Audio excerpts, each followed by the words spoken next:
The crisis on the U.S.-Mexico border continues. The Trump administration adopted policies aimed at deterring migration, some of which were considered overly harsh, like the expansion of the child separation policy. However you would describe the Biden administration's approach, the record numbers show it's clearly not working.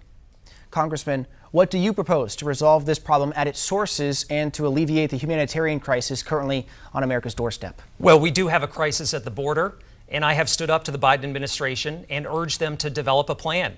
I was one of the only voices in my party to challenge them on Title 42 because we have an unsafe situation at the southern border for migrants and a security situation for Americans.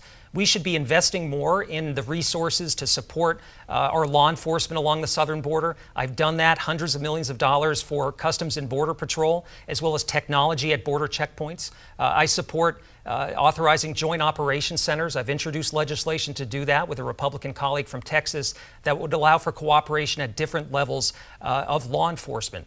Now, what we are seeing is a broken immigration system from one administration handed off to the next, handed off to the next. We need bipartisan immigration reform. We came close about 10 years ago, but we need to solve this crisis by making sure that there are legal pathways for folks to come here, but that we also have border security, and that's something that I want to pursue in the next Congress. Ms. Leavitt, how do you alleviate the humanitarian crisis on our doorstep? Well, first of all, I'm shocked to hear my opponent refer to the situation at the border as a crisis. I think that's the first time I've heard you say that, Congressman, and it absolutely is a crisis. We've known this over the past 2 years because there's been more than 4 million illegal people that have come into our country.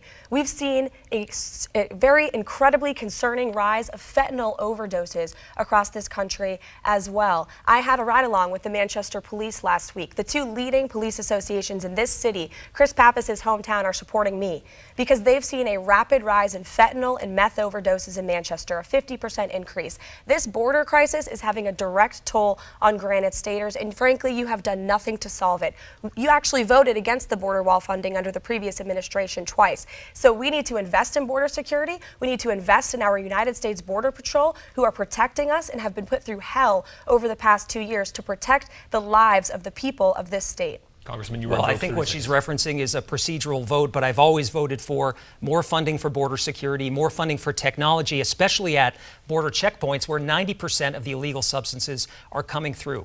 Now, I've worked with local law enforcement here in New Hampshire, worked with Chief Canfield in Laconia, who told me about the problem of people ordering fentanyl over the dark web. We've introduced legislation on that. And I'm actually the only member of Congress that's passed a bill that's been signed into law dealing with the fentanyl issue, scheduling all fentanyl analogs as Schedule 1 so that our law enforcement can stay a step ahead of the cartels. We've got to go after the cartels with all that we've got because it's costing lives right here in New Hampshire. I don't think the people of this state care if it was a procedural vote or a regular vote. The fact of the matter is 100,000 people lost their lives to fentanyl overdoses last year under your leadership. We need to change the direction of this country, and we need to elect folks who truly believe in border security and law and order. I do. And again, that's why the law enforcement community in New Hampshire is unequivocally supporting me and not our current representative. And again, I'll continue to support smart investments in border security, more manpower, and especially more technology at the border checkpoints. And we do have to go after China and the cartels in Mexico where these drugs are originating from.